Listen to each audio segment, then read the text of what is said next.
స్థానిక ఎన్నికలకు సిద్ధమవ్వండి. సెప్టెంబర్ నెలాఖరులో నిర్వహించాలి. ఎలక్షన్ మెటీరియల్ రెడీ చేయండి. అధికారులకు పంచాయతీరాజ్ శాఖ ఆదేశాలు జారీ చేయడం జరిగింది. అంటే సుమారుగా 2 సంవత్సరాల తర్వాత స్థానిక ఎన్నికలకు సిద్ధమవ్వండి అని మనకు రాష్ట్ర ప్రభుత్వము ఈరోజు జారీ చేయడం జరిగింది.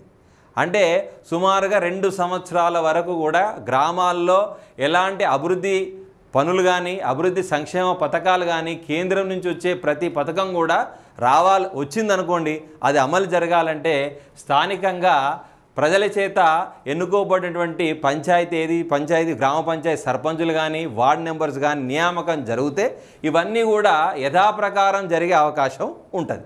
అంటే సుమారుగా 2 సంవత్సరాల నుంచి కూడా మరి కేంద్రం నుంచి ఎటువంటి నిధులు వస్తున్నాయి, ఎటువంటి అభివృద్ధి అనేది గ్రామాల్లోకి వెళుతుంది అనేది కూడా ఇప్పటి వరకు మనకు ఎలాంటి సమాచార సేకరణ అనేది జరగలేదు. అంటే ఈ ఎన్నికలు ఎప్పుడైతే నిర్వహిస్తారో ఈ ఎన్నికలను నిర్వహించిన తర్వాత స్థానికంగా ఈ ఎన్నికైనటువంటి పంచాయతీ అంటే సర్పంచులు కానీ వార్డు మెంబర్స్ కానీ గ్రామంలో అభివృద్ధి అనేది ముందుకు పోతుందనేది మనం చెప్పుకోవచ్చు.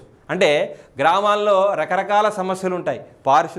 పారిశుద్ధ సంబంధించినవి, తర్వాత విద్యా విధానం కానీ, తర్వాత వ్యవసాయ రంగం కానీ, వీటికి సంబంధించినటువంటి కేంద్ర నిధులు అనేటువంటివి కూడా అమలు జరగాలంటే ఖచ్చితంగా ఈ యొక్క స్థానిక ఎన్నికలు అనేది యథాప్రకారం జరగాలి. ప్రభుత్వం ఏర్పాటు అయిన వెంటనే క్రమంగా జరిగితే గ్రామ అభివృద్ధి అనేది ముందుకు పోయే అవకాశం అనేది ఎక్కువగా ఉంటుంది. అంటే ఒకసారి కనుక మనం చూసినట్టయితే స్థానిక సంస్థల ఎన్నికల ప్రభుత్వ యంత్రాంగం సిద్ధమవుతుంది. అందులో భాగంగా పంచాయతీరాజ్ శాఖ డైరెక్టర్ సృజన బుధవారం జిల్లాలో పంచాయతీ జిల్లా పరిషత్ సిఇఓలకు ఆదేశాలు జారీ చేసింది. సెప్టెంబర్ చివరి నాటికి స్థానిక ఎన్నికలు నిర్వహించాలని హైకోర్టు ఆదేశాలు ఉన్నాయని వాటి అమలు చేసే విధంగా రెడీగా ఉండాలని స్పష్టం చేసింది. అంటే సుమారుగా హైకోర్టు ఆదేశాల మేరకు కూడా తప్పకుండా ఈ నిర్వహణ అనేది ఖచ్చితంగా ఏర్పాటు అనేది జరగాలి. ఏది ఏమైనా కానీ ఈ యొక్క స్థానిక ఎన్నికల నిర్వహణ అనేది ఖచ్చితంగా జరుగుతుందని మనం విశ్వసించవచ్చు.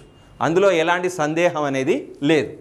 తర్వాత సుమారుగా మనం స్థానాలు కనుక చూసినట్టయితే రాష్ట్రంలో 31 జెడ్పీ చైర్మన్లు, 566 జెడ్పీటీసీ, తర్వాత ఎంపీపీసీ స్థానాలు ఉన్నాయని, 5773 ఎంపీటీసీ స్థానాలు ఖరారు చేసినట్టు వివరించారు. మరోవైపు రాష్ట్రంలో 12,778 గ్రామ పంచాయతీలు ఉండగా వీటిలో 1.12 లక్షల వార్డులు ఉన్నట్లుగా అధికారులు గుర్తించారు. వీటి ప్రకారమే ఎన్నికల నిర్వహణ అనేది జరుగుతాయి. అంటే స్థానికంగా సర్వే ప్రకారం ఎన్ని వార్డ్స్ ఉంటే ఆ వార్డ్స్ ప్రకారమే నిర్వహణ అనేది జరుగుతుంది. దీంట్లో ఎలాంటి మార్పు అనేది ఉండదు. 1-2 రోజుల్లో సమావేశం. అంటే సమావేశం నిర్వహించుకుంటున్నారంటే సమావేశంలో మనకు ఆయా జిల్లా కలెక్టర్లు, ఎస్పీలు, కమిషనర్లు, డిపిఓలు, జిల్లా పరిషత్ అధికారులు వీళ్ళందరూ కూడా సమావేశం అనేది నిర్వహిస్తారు. అంటే సమావేశం నిర్వహించడానికి ప్రధాన ఉద్దేశం ఆ స్థానాలు ఏ విధంగా ఉన్నాయి అంటే బ్యాలెట్ పేపర్లో ఎన్నికల ప్రకారం అంటే బ్యాలెట్ ప్రకారం ఈ ఎన్నికల నిర్వహణ అనేది జరుగుతుంది. అంటే బ్యాలెట్ పేపర్ ముద్రించుకోవాలి, దానికి సంబంధించినటువంటి గుర్తులు కూడా అంచనా వేసుకోవాలి, మళ్ళీ బ్యాలెట్ బాక్సులు కూడా వీళ్ళు రెడీ చేసుకోవాలి. అంటే ఇది ఒక దాదాపుగా ఈ సమావేశంలో నిర్వహణలో వాళ్ళకి పెద్ద వర్కే అంటే ఈ సమావేశంలో పని అనేది కూడా పెద్దగానే ఉంటుంది. అంటే ఆయా స్థానాలను బట్టి కూడా ఆయా వ్యవస్థను బట్టి కూడా మళ్ళీ ముఖ్యంగా వీళ్ళు నిర్వహించే ఎలక్షన్లు సెప్టెంబర్ చివరిలోగా అంటున్నారు. అది కూడా దాదాపుగా వర్షాలు వచ్చే సీజన్. అంటే వర్షాల వల్ల కూడా ఎలక్షన్లకు ఎలాంటి ఇబ్బంది కలగకుండా ఈ సమావేశంలో వాళ్ళు అన్ని నిర్ణయాలు తీసుకుంటారు. స్థానికంగా ఎన్నికల నిర్వహణ అనేది ఖచ్చితంగా జరుగుతుందని మనం 100% నమ్మొచ్చు.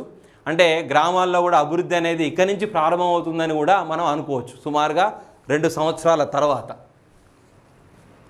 ఇంకొక అంశం ఏముందంటే దాదాపుగా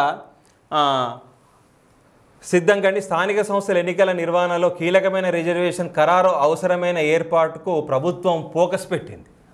అంటే పంచాయతీరాజ్ చట్టం ప్రకారం 2018 సవరణ చేసిన సర్కారు దాన్ని గవర్నర్కు పంపింది. ఎలాగైనా బీసీలకు 42% రిజర్వేషన్లు కల్పించాలి పట్టుదలతో ఉన్నది. ఈ నేపథ్యంలో ఆర్డినెన్స్పై గవర్నర్ సంతకం చేయగానే రిజర్వేషన్లు అమలు కూడా అవుతాయి. అంటే రాష్ట్ర ప్రభుత్వం ఎజెండా అయింది బీసీలకు 42% రిజర్వేషన్ సదుపాయం కల్పించడం కోసం కూడా అంతా సిద్ధం చేసింది. ఫైల్ గిట్ల మొత్తం కూడా అంతా రెడీ చేసి మన రాష్ట్ర గవర్నర్ సంతకానికి రెడీగా ఉంది. ఎప్పుడైతే ఆ మహానుభావుడు అంటే ఆయన సంతకం ఎప్పుడైతే చేస్తాడో చేసిన వెంటనే కూడా ఈ 42% రిజర్వేషన్ల బీసీలకు కూడా జరుగుతుంది. ఆయా స్థానాల్లో వారి అర్హతను బట్టి బీసీలు కూడా ఈ స్థానిక ఎన్నికల్లో వాళ్ళు కూడా పోటీ చేసే అవకాశం ఉంటుంది.